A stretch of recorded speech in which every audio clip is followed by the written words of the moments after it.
Hey team, it's your girl, the product girl here, coming at you with another parody.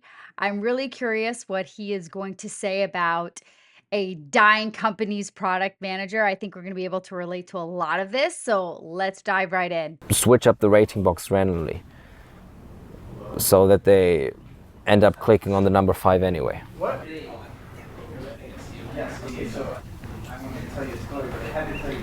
I have meetings all the time. Usually we start off our meetings late and then talk for 30 minutes about how we're all busy having meetings, and then we rush off to the next meeting late. Then we talk about how the This happens so often. We're in meetings after meetings, especially in, your corporate environments. I noticed when I was in the startup environments, we had a lot of meetings, but they were actually productive meetings, I felt like.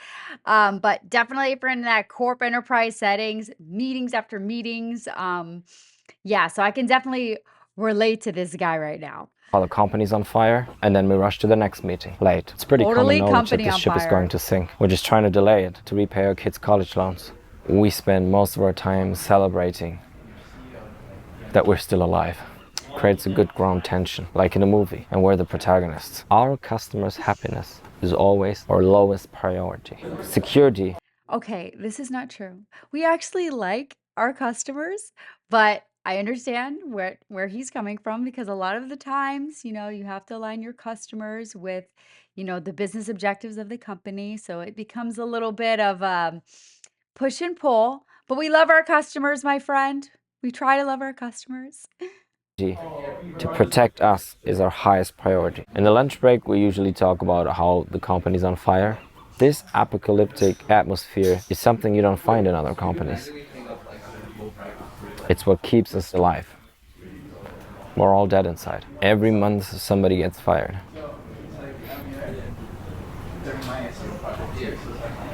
We usually have to rehire him because nobody else is applying. And then we fire somebody else and rehire him.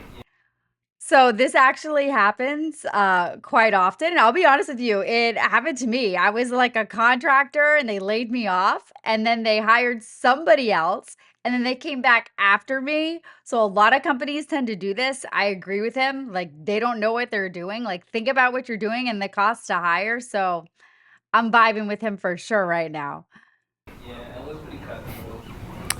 Layoffs. We keep our satisfaction score at 5 always, because we keep changing up the rating box layout so that the only link that works is the 5. Customers are Brilliant. super annoyed. You're brilliant. Good. Less customers means less customer agents. Means less cost.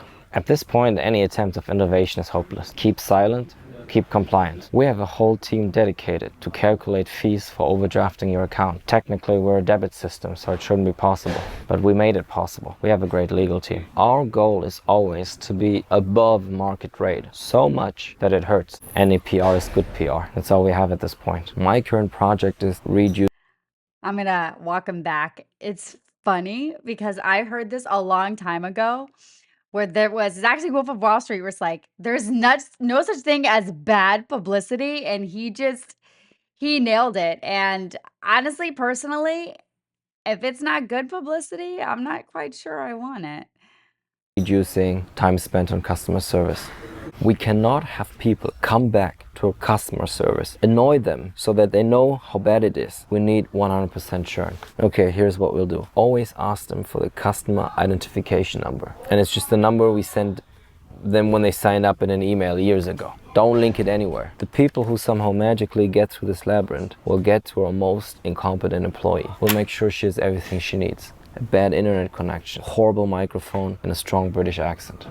A hurt customer is good for marketing. Only send messages during weekdays and make sure they can only have one active message at a time. Yeah, that'll create more churn. Make sure they cannot reopen a ticket. Never reopen a ticket. In fact, make the link to reopen the ticket broken. And then we follow up with He is so funny because I don't think they actually do this on purpose, companies, but I don't know how many times you all have tried to like contact customer service and you can't, and they say that there's like a 404 error.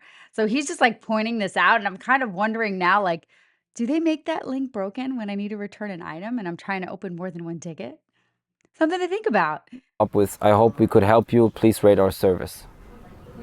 And then show a rating box only with yes or no. No meaning, no, it wasn't a problem in the first place. Flag the customer. Yeah, that should work.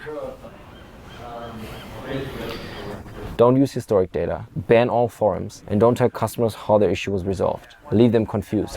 Increases time spent on the app. When they want to unsubscribe, they have to log in again, yes. Oh, we can be far from any competitive offering. This is really getting to me at my core because it's very kind of like accurate. Like, think about any time you go to unsubscribe for something and they make it so complicated. You actually have to like go in and it's like this small button at the bottom, and you're like, man, these are ways to really, extend the lifetime of a dying company for sure. Like, I am really understanding and relating to this guy right now from a customer perspective, not even from a PM perspective. We just keep changing our logo and have an annual conference to celebrate that. People are too lazy to switch anyway. We are thankful for that. The SEC calls that a monopoly. We call this a survival tactic. Business is a jungle. And we're that stable rock that people look at. They see us and they think nothing will ever change. As long as they see we're still alive, they know that they don't have to change. Well, we give people a feeling of stability. Right. Oh, I can't tell you what company it is. So he Just was pretty amazing. I feel very accurate when it comes to a dying company's product manager, giving me some ideas and what to look for if a company's dying or not. But as always, thank you for joining me. Place your comments below. If you have any other videos you would like me to review or comment on, just please let me know. I always love hearing from you. And as always, I'll see you soon.